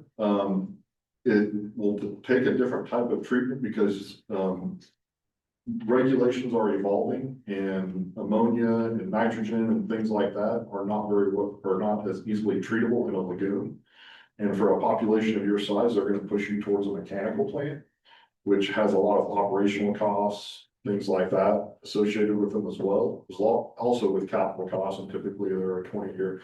And we went through this whole evaluation, I think back in 2022. We wrote a report, identified all the options. There's a big push to go with to convert discharging lagoons into non-discharging lagoons. And so the state has allowed or put a program in place, which you guys applied for and was able to get principal forgiveness by converting your existing lagoon into a non-discharging lagoon. So I think you got is it 30% of the project? 20% of the 2 project? million, 2 million. the max amount of dollars. To convert your lagoon, where if we just kept it as a regular lagoon, you wouldn't have gotten that. And then you're still gonna have permit requirements in the future that could change every time you get a new permit. Once you go non-discharging and you're not discharging out into a stream, there's really no permit requirements left, so. It simplifies things and stabilizes the permit requirements. Well, I'm on the leasing issue. I'm definitely not before that. See too many horror stories around here now where somebody that enters in, especially agricultural people, and all of a sudden the people that were gonna take over the farm decide they don't want to do it, and everybody's fighting about who's getting what. And That's where we're from. yeah, exactly. Now, If you were gonna build, and I know this is soft support, but if the city would have 10 years ago decided we're gonna go back to mechanical plant. Could you build a mechanical plant for less than 15-20 million? What we got down by the river, Getting expensive. Today or 10 Build a years brand ago? new, you build a brand new mechanical plant today, Today, for your size, you build a money. I'm And again, guessing it's closer to the $20 million. yeah, so I'm gonna put that out there because we're talking 10 million now, so we're going to plan. I mean, I'm putting you on the spot a little bit there, but I Yeah. kind of what the cost was gonna be too. So pretty hard. What's being proposed is it's a lot of money, but it's a whole hell of a lot of money than it would have been. Anyway. But I'll put it that way. Here. And again, you've had good lagoons for 45 years. The problem is we should have raised every once a year, but we didn't. But And they it was would, down. they would have been taken care of. And you know, Well, I think we raised last year, if we'd have done a certain percent every year since 2018 when it raised last. It had been, the numbers had been like this close to each other. We just need to find land and continue to look at them, and David, I'll have a discussion on next time. Yeah, we may want to do the route we did before here, so. That's for another time. And I think we have some like draft letters and stuff like that if you Yeah. want. Do you want to talk about the water? Yeah, quick update. So, you guys also hired us to design some small improvements to wells number 4 and number 6. Those are your 2 wells closest to your water treatment plant. Right now, they're not able to pump. At the same time, we're gonna replace one of the pumps in there. We're gonna improve the line going from those pumps into the plant and, some other, building type, maintenance issues, replacing windows, doors, roofs, some of those things. I thought they were gonna get submitted last week, but we, found out that they did not, so we are gonna get those submitted this week to the state. So since we are putting in water lines, replacing pumps, the state's gonna wanna see those drawings. We're gonna get those submitted, this week. That's the one where they got 2 pipes running straight into each other. Yes. That was a brilliant piece of engineering. And then the pipe that they joined in wasn't doubled up in size to go into the plant. That's some of our understanding. We're not 100% sure as it leaves that vault, what it does. Some of the existing plans are vague. So we don't think it crosses the street, though. I think whatever they did at that vault just tied into whatever was there because there was no street patch or anything like that. So we're gonna take it from the vault. We're gonna leave the vault the way it is. We're gonna take it from the vault and go towards the plant and replace that with a larger line. The main issue is you have a, for simplistic reasons, you have a pump that's twice the size in one of your wells and than the other well. So when they pump together, the one overpowers the other pump and essentially makes it useless because of the way the hydraulic. So we're gonna match those 2 pumps with similar pumps. oh, I saw that. So that's what I have for an update. We're gonna continue to work on it, but we need to find some land. That is why the city hires engineering firms, I hate all engineers. They just take care of the problems and give you long-term solutions rather than just get. It's a nice thing about it. Appreciate it. That's there. You don't have. I appreciate you. Yeah, thank you very much, Brian. Thanks. Thank you for waiting. Very safe. Right. Bids for demo of 705 East 4th Street. Madam Mayor, this is the house at 705 East 4th Street. I did have Delvin put out bids, we received 5 bids, they're all listed there. The low bid is $9,572 from Excavated Water Well Service. Unfortunately, and I don't know how we can make the idea, if he had applied for the CBG thing, we could have got, but I know we put stuff on Facebook that, but as I look at the whole process of the unsafe dangerous structure a couple of years ago, I have no issues. I don't have nothing that's concerned that the city didn't do things right. We're working on that process a little more yet, but I'm okay with it. It's just the cost we're gonna have and it'll come out, we have the money budgeted, if I'd rather use the money for something else, but the point is to tear that house down, that's the cost of it. Is this Brian Ford, it's us? So, Madam Mayor, I move to accept the lowest bid from the excavating and water. Is that the right one? Yes, oil service. Well service for $9,572 for the demolition of the structure at 705 East Fourth Street. I'll second that. It's been moved by Councilmember Moon, second by Councilmember Renard to accept the lowest bid from excavating and water well service for $9,572 for the demolition of the structure at 705 East Fourth Street. Any discussion? Okay, hearing none. All those in favor say aye. Aye. All those opposed, same sign. Motion passed. Thanks to Delvin for all his work. Right. Okay, relocation of IT infrastructure. Sounds good. I don't believe you. No. He's got the money. Thank you, man. I picked the wrong night to come up. Say that. You got 3 minutes, that's it. So my answers. Your time's up.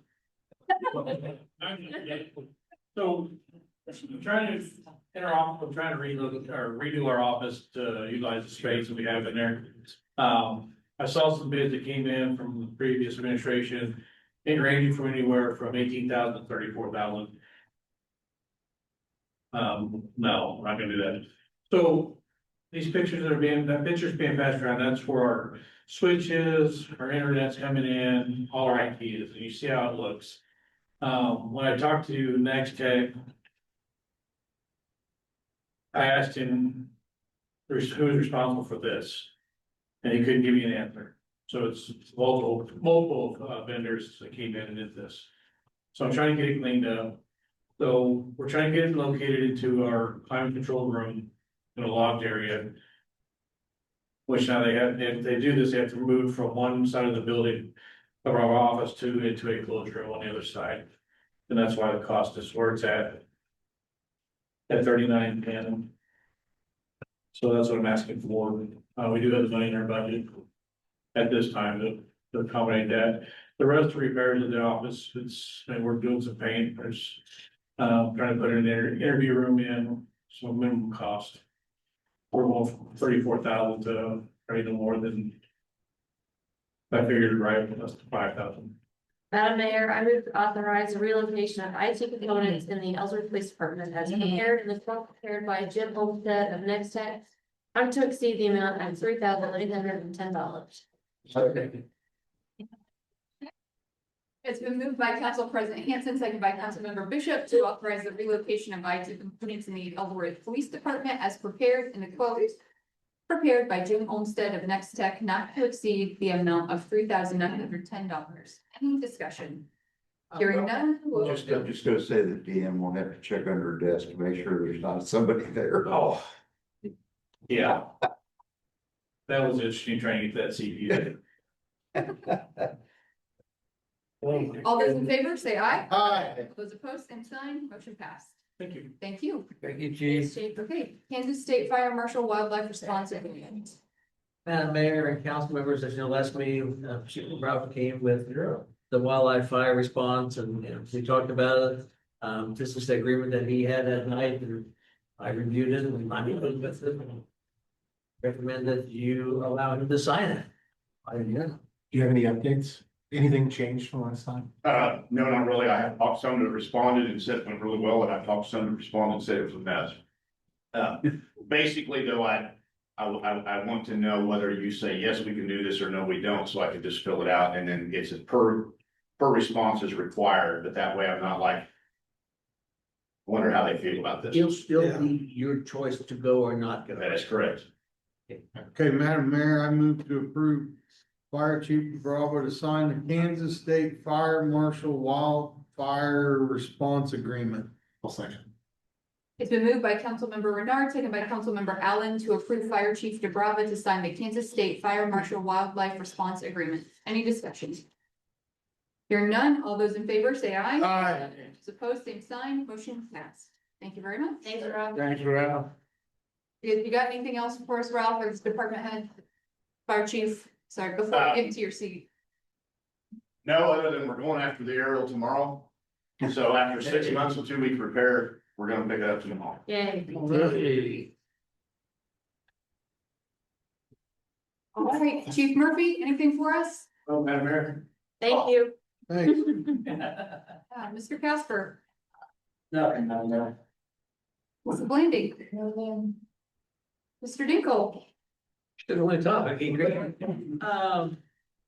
you know. I brought the fire issue to you when I found the contract, and I heard the third time there in the office about money and everything else, I'm looking at budgets. And yes, all I worry about, right, my role right now is the city taxpayer. That's what I do. If I work for the township, I worry about the township taxpayer. I got it. But I also find if I didn't find things and didn't bring it up to you, I could just do my job. And that's what you're paying me to do, and that's what I do, and we work from there. But, again, it just had to be brought up to the table.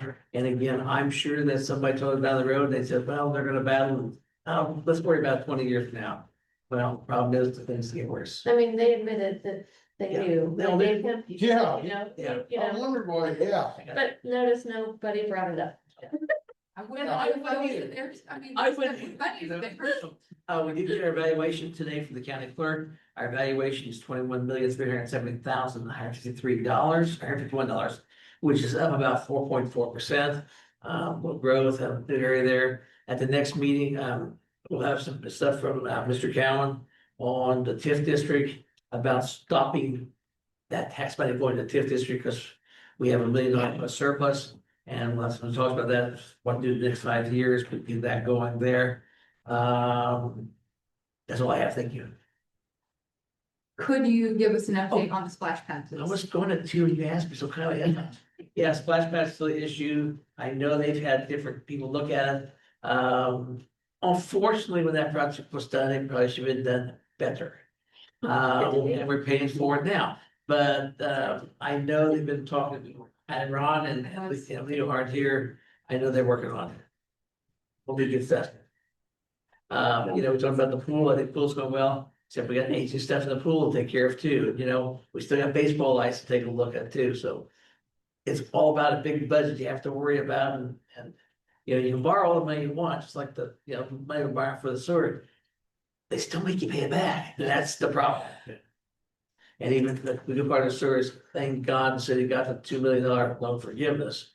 Still got a big cost, and again, I know if Brian Spallow would say, well, if we went the other route, what did it cost? And again, those are just rough numbers, but that's where I would have been too. And you did the right thing for the community. It's just that you have to address how to pay for it. Yeah. Can you refresh our memories? If we had chosen not to do anything and get fined instead by KDH, what that would have been? It would have hurt. Way more than $10 million. It hurt. They would have ran you out of business. I mean, you don't want to go to court. Right. You don't want to, in compliance. What they'd have done next was, that if we didn't do anything at all, there'd have been a consent order. And then you'd have probably got EPA in there. I've worked with a consent order in their community. You have to take care of stuff. And when you have a consent order, it's not, you don't get a couple years to plan like you're doing now and to work the process out. You got a few months to get going, and you are borrowing a lot of money and you're doing a lot of things. And everybody thinks the amount of cost there's a lot. I get it. In the community I came from, they spent $100 million per water customer. It's about the same. That's what's ironic about it. When I do the math, it's about $35 to $40 a month per customer, just like it was in other towns near here that do the same thing right now. Environmental stuff is changing, can't change that, but we also want to live in a good world, so it's just the way life is. Short list tonight. That's because we kept you along. Well done. Okay, City Council, Councilmember Allen. I apologize, I made this meeting a little long. I think, I want to clarify that my interests lie with the residents of Ellsworth, right? That's what I'm here for. Long term, I don't think them doubling is going to be enough. I think the proposal was a good start. It was in the right direction. 10 years is a long time. I understand Tyler's concerns. And I think 3 years, 5 years, is probably a much better number. I think most of my argument is if you look at kind of what our proposal was, 20% kind of running, compounding their proposal, and about 7-year mark, it was about the same amount. Was my argument, but I understand the concerns with the 7-year contract. I will, the only thing I'll add is if we do a longer contract, 3 or 5 years, if God forbid we lose another truck, when we renegotiate, that can be part of the negotiation. Hey, the city had to pay for a truck that went to the county truck, it's so you've got to up it, right? So that's, but ultimately, my interest still, I would say. So that's all I've got, thanks. Thank you. Councilmember Moon. Madam Mayor, in the short time that I've been a councilman, I've been here at the council for the issues with the sewer, which seems to have been not addressed in a very timely fashion that this council had to address. Now comes the fire district monies that city taxpayers have been carrying that load. Very, very complex issues.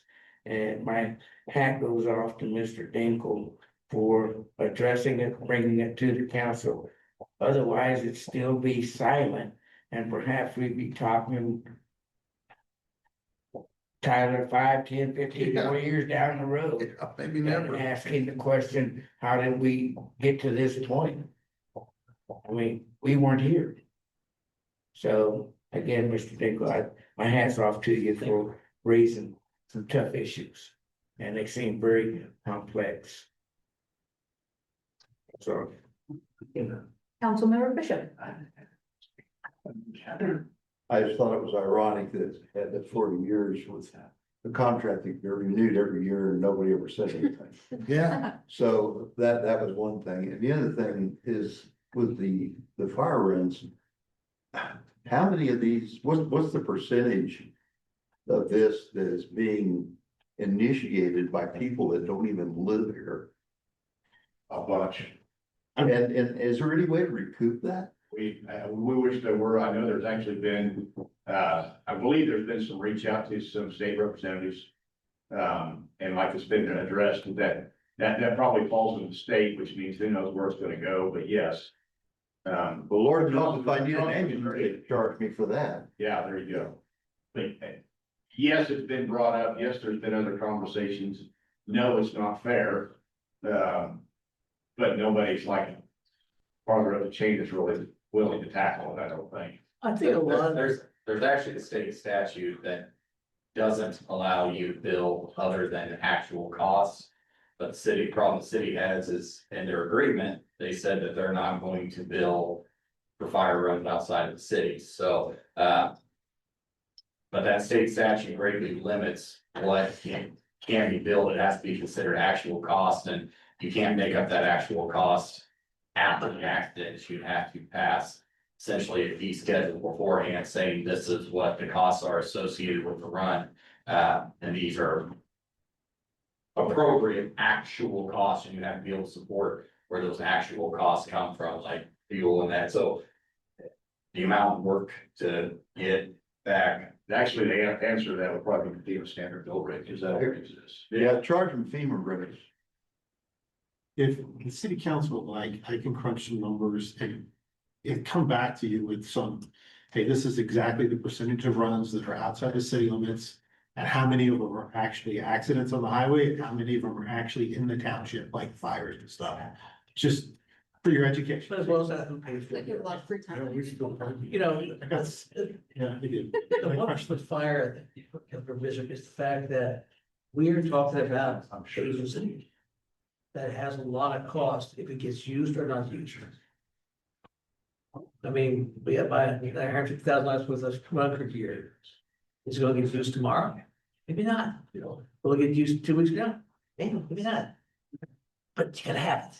And of course, when you buy it, it starts getting old the day you buy it. I mean, it's one of those costs. And I think nationwide, we always get about a billion ambulance, because that's just you. A fire in your house, if it's not taken care of, can cause his house to burn. A fire in a rural area starts can cause acres and acres of pasture to burn. And we all want that under control because, you know, we've seen the damages in southwest Kansas, the Ashland area, where millions of dollars of fencing and cattle and everything else, you know, and you don't know where it's gonna be next. And Madam Mayor, if I can clarify that, we're talking about out of county people, that's specifically involving vehicle accidents where fire responses go to a vehicle accident on 156 or on I-70. So I wanted to make sure I clarified that's why it was brought up at that time, because we were talking about the out of county residents, which are all likely would be a motor vehicle accident that required fire response. But it also could be you going to Saline County. In their county, I mean, that's the vote we all have. Here's the thing, you know, we say, well, we want to build downtown, but what happens if it's your wife or child that's on a car accident there, and we want that then? Because we don't know, you know. Madam Mayor, one more thing. That was in my comments, I'm not seeking to shame or blame those before us. I just don't understand how it was Well, the good- out of sight, out of mind. I just don't see how that happened. And maybe they didn't. Stay on long enough and you'll ask yourself that a lot. Yeah, You will. nobody wants to. You'll go, risk how that. did that happen? Nobody knows. Nobody Nobody knows. It just did. You were here, right? I mean, no, but I've been here quite a while and I've never heard anything about it till, Till this year. That's- yeah. yeah, I mean, I didn't know about it either. Yeah, That's my job. Had no clue. yeah. Honestly. Maybe other people didn't either. And Oh, I'm sure. as I said before, you get out, you're all wet, I don't care, you know, I want to give you what I thought, Yeah, great. and I won't lose any sleep, trust me. Okay. But I'll do what I want to do this. Council President Henson. Just a reminder, with more rain comes more mowing responsibility. Please mow your yard, like your neighbors would appreciate you. That's it. Councilmember Renard. I can, there's weeds growing all over in the streets. Does the city not spray anymore by the curb? I mean, I went to church yesterday, the Presbyterian, there's like a 3 foot tall weed in the street. They I used didn't to, know if did they quit doing that or They is it should. bad? they used to spray all the curbs, but They Well, need to do they that. got to a situation where they were reluctant to spray because they didn't want that spray getting into the water system, into the rivers or whatever. So at least that's what I heard. My thing with this whole thing is that I've got a house and I know, yeah, well, I could say, well, the city's responsible for this part of that curb. But if I had a weed growing up in front of my house, I'd go pull it. Well, I would too. I mean, I would They have a still little need bit to, of, 'cause it of, looks of, like shit. of, you know, pride of what the place looks like. It's like Lorraine, you ever been to Lorraine? Whoa. We don't need that. Well, there you go. I'm not So gonna lose any sleep.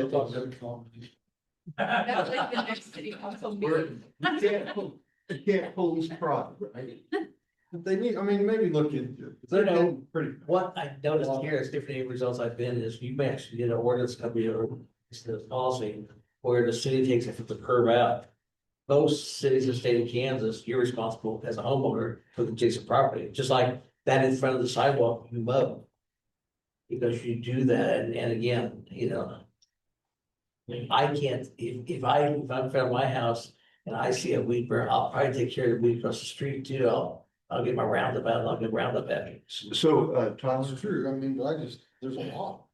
Tyler, didn't they just address this in a code? There was a while back. Who was responsible for Nobody can what? figure out, yeah, who could do Well, what. maybe we need to readdress that again and get it so that Okay. the people that own the property take care of the darn thing and be done with it. Yeah. Okay, that's all I have. Okay, well, so I got caught the other day, if you have a dog, it's gotta be on a leash, yes. It's out in public. Pick up your poop. So the question I had was, what about cats? What if you have a cat? It's not a feral cat, but it's just out roaming. Are there any ordinances against that? If If I have a cat, which I do not, thank God. And it's just I am not a cat person. And it's just roaming around. going over to Steve's house is like, if I had a dog and it went over to Steve's house and it was off leash, that's a no-no. But what about my cat? Is there any? That's what I thought. So then and I also got asked. It's illegal to shoot BB guns in town, yes? Yes. Yes. So, and so I think the basic question was, if I don't want someone's cat in my yard and I can't shoot it with a BB gun to scare it. Can I do, this is not my own question, I feel like as a non-cat person, I should say that. So it was a legitimate question that I had. Cause if it's a dog, it's a big deal, but if it's a cat, we don't care. That's pretty well how it was phrased to me. We don't have the resources to do what, I mean, we can catch the cats, we can put them, we can hold them and everything else. You know, I mean. Trust me, I give them ways when we caught cats. And we had those They did a super issues. sicker.